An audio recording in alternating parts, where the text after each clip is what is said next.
अब अपना अगला अध्याय है प्रकाश की प्रकृति। इस अध्याय के अंदर अपने प्रकाश की प्रकृति का अध्ययन करेंगे। जैसे प्रकाश की अपने कहते हैं कि दो तरह की प्रकृति है, तरंग रूप है और दूसरा कण रूप है। विभिन्न समय पर विभिन्न वैज्ञानिकों ने प्रकाश के अलग अलग मत दिए थे या इसकी प्रकृति बताने के लिए अपने सिद्धांत दिए थे। जैसे सबसे पहले न्यूटन ने कणिका सिद्धांत दिया था, ये लगभग 1637 के लगभग दिया था। तो न्यूटन ने कहा था कि जो प्रकाश है वो कणों के रूप में संचरित होता है और अपने जैसे प्रकाश के 7 रंग लेते हैं विब की ओर, तो इन 7 रंगों के लिए इन कणों का आकार अलग अलग होगा, इनकी तरंगदैर्ध्य भिन्न भिन्न होगी।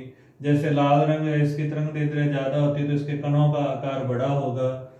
बैंगनी रंग की तरंगदैर्ध्य कम है तो इसके कणों का आकार छोटा होगा। इस सिद्धांत के आधार पर न्यूटन ने प्रकाश के अपवर्तन,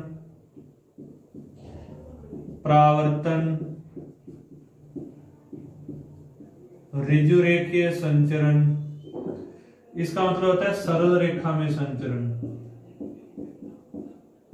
इन चीजों को बहुत आसानी से समझाया। लेकिन न्यूटन अपने सिद्धांत से प्रकाश के विवर्तन, व्यतिकरण और ध्रुवन इन घटनाओं की व्याख्या नहीं कर पाया। कारण ये तीनों जो घटनाएं हैं वो तरंग रूप में होती है और न्यूटन का जो सिद्धांत था वो कण रूप को अपनी पुष्टि कर रहा था। न्यूटन काफी महान वैज्ञानिक थे, इस कारण लगभग 2 शताब्दी तक किसी भी साइंटिस्ट ने न्यूटन के विरोध में कुछ नहीं कहा। कारण वो सब ये कहते थे कि जो सिद्धांत है वो कणिका सिद्धांत है।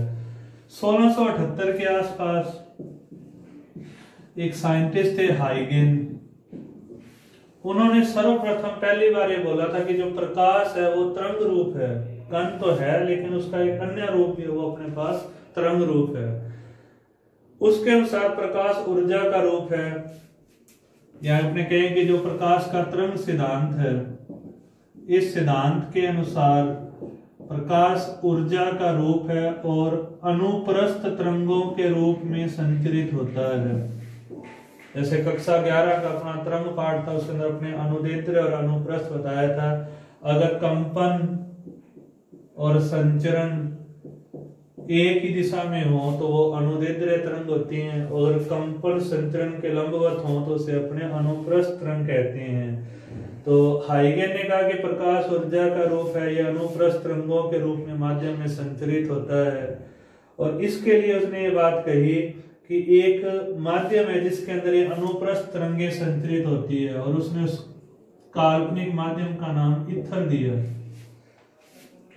ये जो अब अपने अगर अनुप्रस्थ तरंग की बात करते हैं तो ये अनुप्रस्थ तरंग केवल ठोस में संचरित होती है, ये द्रव और गैस के अंदर संचरित नहीं हो सकती। तो जो हाइगेन की थ्योरी थी, ईथर की कल्पना थी, तो उसने कहा कि जो ईथर एक ठोस माध्यम है जिसके अंदर अनुप्रस्थ तरंगे या अपने कहेंगे जो प्रकाश है वो संचरित हो रहे हैं।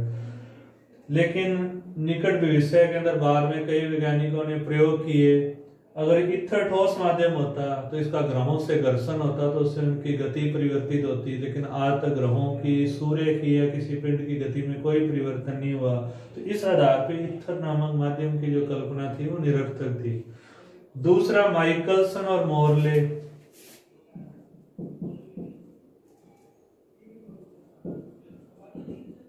माइकलसन और मोरले 2 साइंटिस्ट थे। उन्होंने एक्सपेरिमेंट किया और अपने इस प्रयोग के द्वारा उन्होंने सत्यापित किया कि ईथर नाम का कोई माध्यम होता ही नहीं है।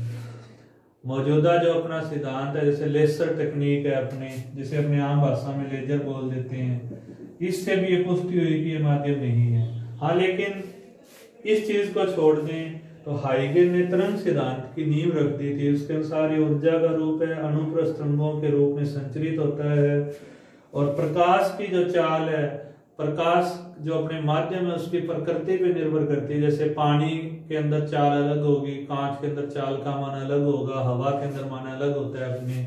तो जो प्रकाश की चाल है वो माध्यम की प्रकृति के ऊपर निर्भर करती है। फिर अपने बोला 2 शताब्दी तक न्यूटन के कणिका सिद्धांत का किसी ने विरोध नहीं किया, लेकिन 1807 के आसपास 2 वैज्ञानिक थे। पहले तो यंग साइंटिस्ट थे, उन्होंने अपने प्रयोग के द्वारा व्यतिकरण की घटना को समझा दिया, जो तरंग रूप का एक गुण होता है। उसी समय एक अन्य वैज्ञानिक थे फ्रेनेल, उन्होंने भी कहा कि प्रकाश है वो अपने तरंग रूप में है और सरल रेखा में गमन करता है, सीधी रेखा में चलता है। तो इस चीज को फ्रेनेल ने बताया।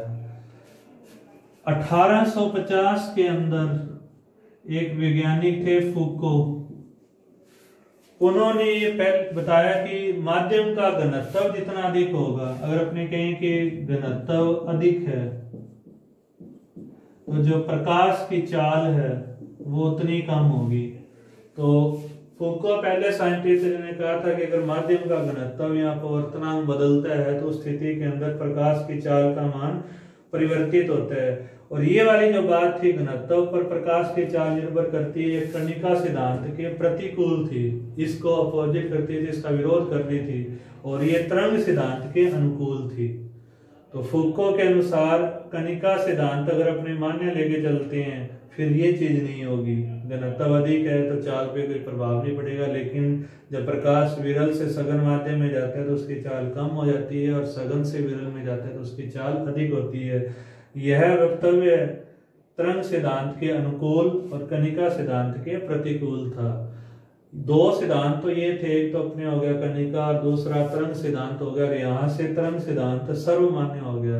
लगभग 1850 के बाद इस सिद्धांत को मान्य कर दिया गया, उससे पहले सिर्फ कणिका सिद्धांत था। 3 सिद्धांत प्रकाश के लिए और हैं जिनके अपने सिलेबस में स्टडी नहीं है। एक सिद्धांत थोड़ा सा अपने पढ़ेंगे जो अपना नेक्स्ट चैप्टर आता है। जैसे अपने कहें तो मैक्स प्लांक का क्वांटम सिद्धांत है। क्वांटम सिद्धांत के अनुसार अपने कहते हैं कि जो प्रकाश है वो बंडलों का रूप है, ऊर्जा का रूप है, बंडल और ये बंडल फोटोन के रूप में होते हैं। या विद्युत चुंबकीय तरंगों के लिए मैक्सवेल का सिद्धांत है। और लास्ट में अगर अपने बात करते हैं तो डी ब्रोगली का द्वैत प्रकृति का सिद्धांत। इस सिद्धांत के अनुसार प्रकाश किसी समय कण रूप में व्यवहार करेगा और किसी समय तरंग रूप में व्यवहार करेगा, वो हर स्थिति के अंदर लागू होगा। डी ब्रोगली ने कहा था कि नेचर लव सिमेट्री, जो अपने कहेंगे जो अपनी प्रकृति है वो एक रूपता को पसंद करती है।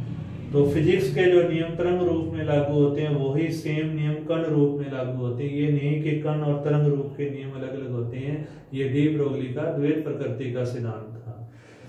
अब अपने हाइगेन के अगर तरंग सिद्धांत की बात करते हैं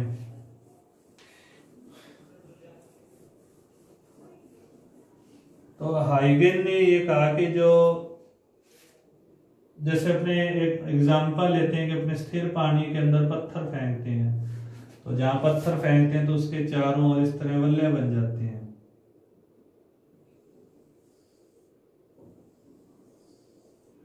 अब जैसे यहाँ पत्थर फेंका, अब जो बोर्ड का वाइट पार्ट है ये वाला, ये तो अपने है सरंग, और जो काली लाइनें बनाई है अपने पास है गर्त है।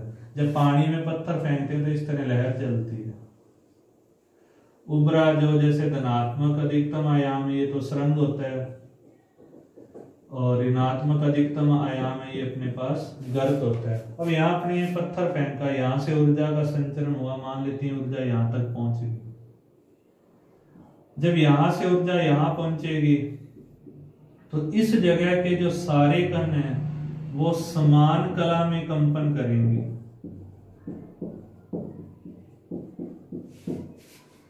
ये सभी कण समान कला में कंपन कर रहे हैं, तो स्रोत के चारों ओर माध्यम के सभी कण समान कला में कंपन करते हैं। तो ये जो बिंदु पथ है इन कणों का, इस बिंदु पथ को तरंगागर कहते हैं। तो हाइगेन के सिद्धांत के अंदर जैसे तरंगागर की परिभाषा लेते हैं तो ये लेते हैं कि स्रोत के चारों ओर ऐसा पथ जिस पर सभी कण समान कला में कंपन करते हैं, या समान कला में कंपन करने वाले कणों का जो बिंदु पथ है इसे अपने तरंगागर कहते हैं। इस तरंगागर की जो आकृति है वो स्रोत की आकृति पे निर्भर करती है कि वो स्रोत किस प्रकार का है। अगर वो स्रोत बिंदुवत है तो जो तरंगागर होगा वो गोलाकार होगा। जैसे बिंदुवत स्रोत लें अपने,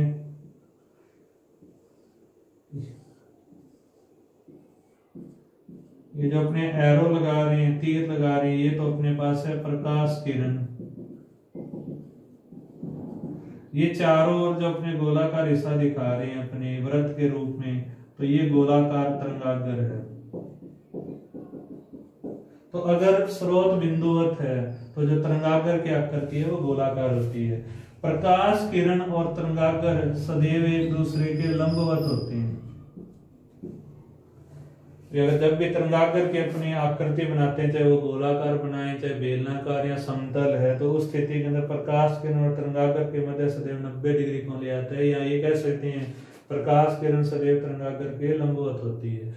तो ये तरंगागर का पहला प्रकार है गोलाकार, जब स्रोत बिंदुवत है। जब सूर्य है अपने से बहुत ज्यादा दूरी पर है तो वो अपने लिए बिंदुवत है, तो उसका जो तरंगागर उसके आसपास बनेगा वो गोलाकार होगा। इसी प्रकार अगर स्रोत रेखीय रूप में है, जैसे अपने घरों में रोड वाली ट्यूबलाइट लेते हैं, तो उसका जो तरंगागर बनेगा वो बेलनाकार बनेगा।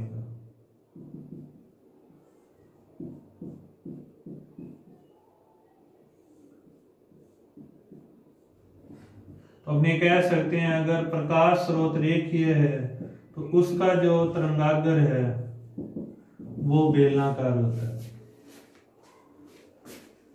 फिर अपने तीसरा जो तरंगागर है वो है समतल।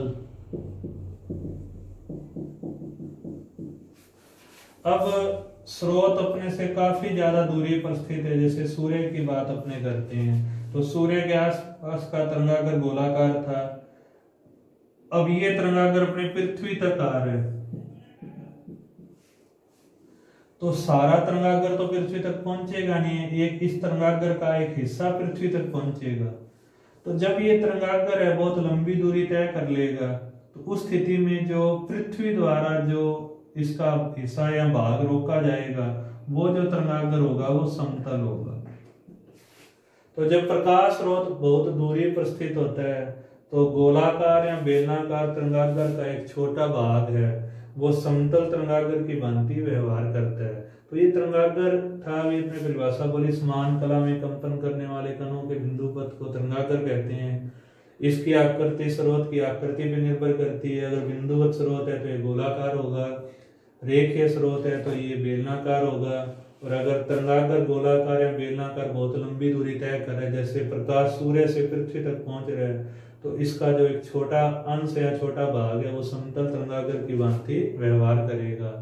तरंगागर और प्रकाश किरण सदैव एक दूसरे के लंबवत होते हैं।